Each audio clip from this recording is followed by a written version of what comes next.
That is your wheat stone bridge circuit में सबसे important होता है इसका व्हीट स्टोन ब्रिज सर्किट। तो यहाँ पे आप अगर आप देखोगे तो यहाँ पर इस तरह से आपको सर्किट डायग्राम मिलेगा, जहाँ पर रेजिस्टेंस की वैल्यू आप यहाँ पर देख सकते हो। This one is the R1 that is your RG gauge, और यहाँ पर फिर हमारा R2, फिर R3, फिर R4, और बीच में हमने यहाँ पर एक हमारा G लगा दिया, दैट इज़ योर जो कि यहाँ पर रीड आउट करेगा। और यहाँ पर हमारा करंट I यहाँ पर हमने बैटरी से कनेक्शन कर दिया, और सीरीज़ और पैरेलल के बेसिक्स लॉ के अकॉर्डिंग I बराबर I1 प्लस I2 में मिल जाएगा। तो बात यहाँ पे ये हो रही कि भाई इसमें हमारा पास दो वे है, पहला एक है नल मोड और दूसरा डिफ्लेक्शन मोड। तो नल मोड की कंडीशंस क्या हो जाएगी और डिफ्लेक्शन मोड की कंडीशंस क्या है, इसको हम लोग को एनालाइज करना है। तो पहला कंडीशन हमारा क्या है, नल मोड। नल मोड की कंडीशन में आप देख रहे हो कि जो resistance with no straining are so arrange that V B equal to V D. यहाँ पे क्या साफ साफ इंडिकेशन कर रहा है कि नल मोड की कंडीशन में क्या हो जाएगा कि जो रेजिस्टेंस है with no straining are so arrange that V B equal to V D and the galvanometer gives zero deflection यहाँ पे हमारा गैल्वेनोमीटर लगा हुआ है, जहाँ पे हम लोग यहाँ पर डिफ्लेक्शंस को रीड आउट कर रहे हैं। तो फंडामेंटल इक्वेशंस क्या बन जाएगी, that is your R1 upon R3 equal to R2 upon R4। R1 R3 R2 R4, और यहाँ पे आप इंडिकेशन हो रहा है कि जहाँ पर आप देख सकते हैं कि R1 बराबर RG, जो कि अनस्ट्रेन रेजिस्टेंस है of the gauge, unstrain resistance of the gauge. आगे बढ़ते हैं तो आप यहाँ पे देखोगे in measurement of strain generally R1 is the strain gauge and R2 and R4 are the fix resistance. तो यहाँ पे आप इंडिकेट हो गया कि R4 और R2 ये हमारे क्या हैं, ये फिक्स रेजिस्टेंस है, और R3 यहाँ पे सिंबल लगा हुआ है वेरिएबल का, तो यहाँ पे दैट इज योर ये वेरिएबल रेजिस्टेंस हो गया। when the gauge is strained, its resistance R1 change by an amount dR1, and this change unbalance the bridge resulting into the deflection of the galvanometer. The balance is then regained by adjusting R3 by an amount dR3, and the rebalance condition क्या हो जाएगी, rebalance condition हमारी इस तरह से हम निकालेंगे R1 plus dR1 जो भी चेंजेस हो रहा है R3 plus dR3 equal to R2 upon R4।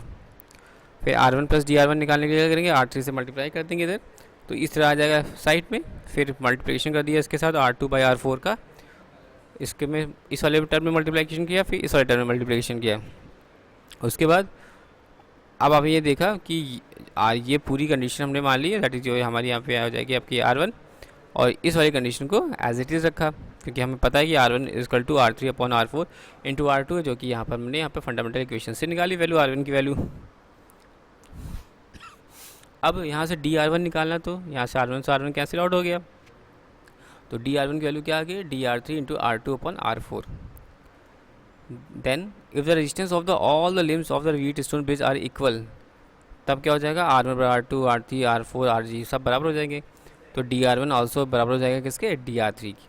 तो जो change in resistance dR1 in terms of strain is given by dR1 equal to GF ERG, where GF is the क्या हमारा gauge factor, जो कि आपको बताया था गेज फैक्टर ये काफ़ी इंपॉर्टेंट होता है, और E हमारा क्या है, स्ट्रेन है, और dR3 हमारा क्या है, dR3 बराबर GF इंटू ERG। ये क्या इंडिकेशन कर रहा है, ये इंडिकेशन कर रहा है कि change in the value of resistance R3 is a direct measurement of strain. क्या मेजरमेंट कर रहा है, change the value of resistance R3 is the direct measurement of strain measurement करने के लिए सिंपली ये यूटिलाइजेशन हो गया। तो this one is the wheatstone bridge circuit में पहला हमने देखा, ये this one is the null mode. Null mode की कंडीशन में आप यहाँ पर देख रहे हो जीरो डिफ्लेक्शन। फिर इसके लिए जो फंडामेंटल चीज़ें की गई, then next that is your deflection mode. अब यहाँ पर देख रहे हो जैसे कि कैंटिलीवर बीम लगी हुई थी और इस पर फोर्स लगा, तो यहाँ पे क्या होगा, डिफ्लेक्शन हो गया। अब डिफ्लेक्शन हुआ तो इसको कैसे मेजर करेंगे, इसको मेजर करने के लिए हम स्ट्रेन गेज यूज़ करेंगे। तो strain gauge use for strain measurement, that is a quarter bridge circuit. अब हमें यहाँ पर डिफ्लेक्शन हो रहा है, तो यहाँ पर दैट इज़ योर हमें दिखाई देगा वोल्टेज या करंट मीटिंग रीडिंग में, that is your deflection mode. Initially the bridge resistance are so adjusted that the bridge is balanced.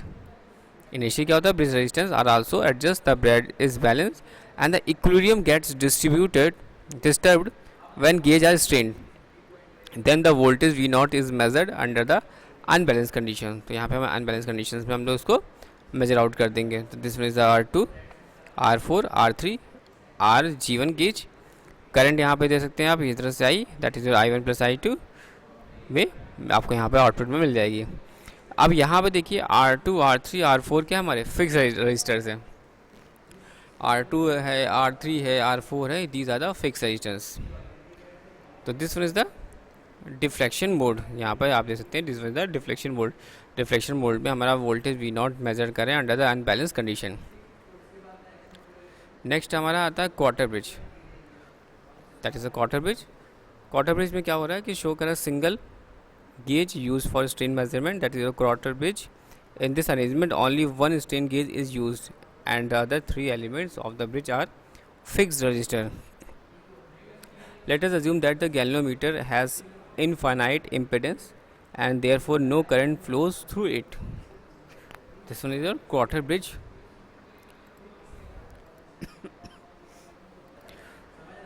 Quarter bridge, that is your shows the gauge used for a single strain measurement quarter bridge. In this arrangement by only one strain gauge is used and the other three elements of the bridge are fixed resistor, जो कि हमने यहाँ पे देखा है. Let us assume that a galvanometer, जो कि हमारा measuring instrument है, has a infinite impedance and therefore no current flow through it. तब क्या हो जाएगा कंडीशन, तब हो जाएगा current flow through the limbs AB and BC. I1 की वैल्यू हो जाएगी VI upon RG1 plus R3 और voltage drop in the limb AB, that is यहाँ पर टर्मिनल वोल्टेज B के लिए निकालेंगे तो VAB की वैल्यू हो जाएगी I1 RG1 equal to RG1 upon RG1 plus R3 into VI और I2 वैल्यू हो जाएगी VI upon R2 plus R4. इस तरह से VAD निकालेगी value R2 upon R2 plus R4 into VI. तो इनिशियल कंडीशन हमारी क्या थी, RG1 थी. तो RG1 की वैल्यू जब फिक्स थी that is R2 R3 R4 बराबर R के, तो इनके करस्पॉन्डिंग वोल्टेज की वैल्यू हो जाएगी VAD बराबर VAB बराबर VAD equal to VI upon 2 और V नॉट हमारा क्या था, voltage across the terminal B and D. तो इनके बीच का डिफरेंस जो होगा जीरो हम कंसीडर कर रहे हैं. तो obviously the bridge balance under unstrained condition. तब हम लोग क्या निकालेंगे, तब हम लोग निकालेंगे कि जो गेज स्ट्रेंड हो रहा है, जैसे कि यहाँ पे आपने डायग्राम में देखा है, दैट इज़ योर इस तरह के कंडीशंस में आता है क्वार्टर ब्रिज सर्किट हम लोग यहाँ पे देख रहे हैं. तो जो गेज स्ट्रेन है द रेजिस्टेंस RG1 चेंज हो जा रहा है by the amount of DRG1 के. तो VAB को निकल जाएगी यहाँ से. VAB निकालने के लिए इसमें आप सिंपल VI और यहाँ पे आप यहाँ पे वैल्यू पुट कर देंगे. क्या वैल्यू पुट कर देंगे, RG1 के वैल्यू R3 बराबर R के और DG1 बराबर DR के. तो यहाँ वैल्यू पुट कर दी हमें, यहाँ पे आ गया कंडीशन VI बाई 2. और चेंज आउटपुट वोल्टेज की वैल्यू कैसे निकालेंगे, जो चेंज होगा तो ऑब्वियस बात यहाँ पे ये नोट डाउन हो जाएगा चेंज क्यों भी होगा. फिर इसको दोनों को सब्ट्रैक्ट कर दिए और फिर यहाँ पे इसको रिमूव कर दिया. इसको सिंप्लीफाई करेंगे तो हमारी ये कंडीशन आ जाएगी. और ये कंडीशन क्या है, DR is less than equal to R और VI की वैल्यू क्या है, 0 है अंडर द अनकंस्ट्रेंट कंडीशन में. तो then in terms of gauge factor GF and applied strain E, it is the obvious that output voltage is directly proportional to the applied strain. तो यहाँ strain निकल गया कि जो आउटपुट वोल्टेज होगा वो डायरेक्टली प्रोपोर्शनल टू किसके, applied strain के. अब बात करते हैं अगर हाफ ब्रिज से होगा तो हाफ ब्रिज की कंडीशन में क्या होगा. अब यहाँ देख सकते हो हाफ ब्रिज की कंडीशन में क्या है, यहाँ पे कैंटिलीवर बीम है, यहाँ पे strain gauge under tension, strain gauge 3 under compression. This one is the force, this one is the strain cantilever. और यहाँ पे आप देख सकते हो gauge 1 gauge 3 R2 R4 RG1 RG3 R2 R4 is a fix register and VAL हमारा क्या है, वोल्टेज.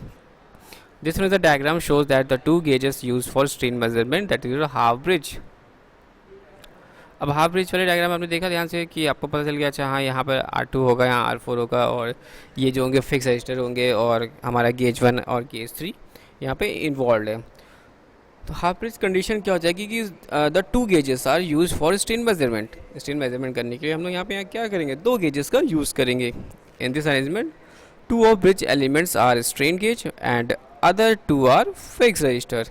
कंडीशन आपको पता चल गई यहाँ पर कि दो ब्रिज है एलिमेंट्स हैं और strain gauge and the other two are the fix resistor. The strain gauge 1 is bonded to the upper surface of the cantilever beam and the second strain gauge 3rd is bonded to the upper surface of the cantilever beam and the second strain gauge 3rd is the bonded to the lower surface and the located previously underneath the gauge 1. तो these gauges क्या है? These gauges are connected electrically to the form of adjacent limbs of the Wheatstone bridge circuit.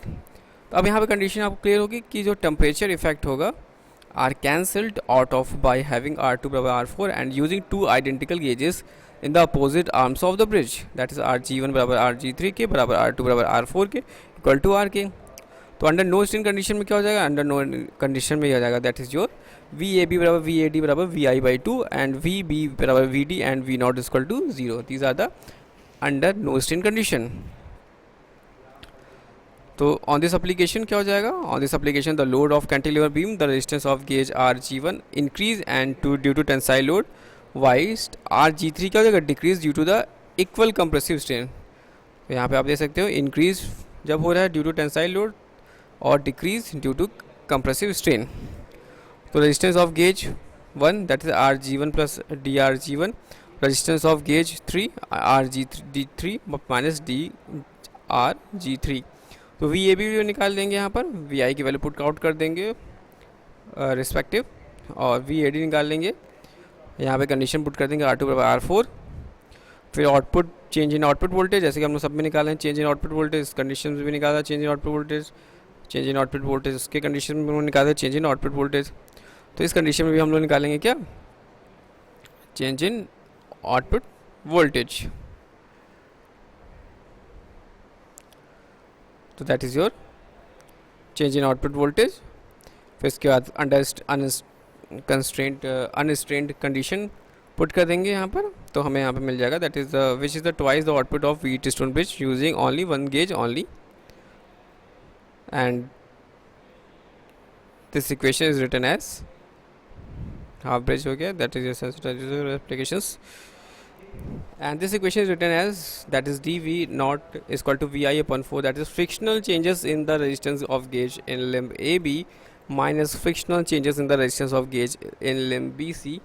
तो जो भी frictional changes होगा हमें वो हमें यहाँ पर वोल्टेज के माध्यम से हमें पता चल जाएगा. That is your the negative sign ये शो कर रहा है कि फ्रिक्शनल चेंज जो होगा रेजिस्टेंस के अंदर गेज का in limb BC due to the fact that compressive and the tensile strains are opposite signs. अगर बेसिक जनरल की बात कर ले तो two gauges connected in adjacent limbs of a bridge circuit we have dV naught equal to VI/4 DRG1 upon R minus DRG3 upon R. Thus when both the gauges are mounted on the top of the cantilever beam, the effects cancel each other and the output voltage is 0.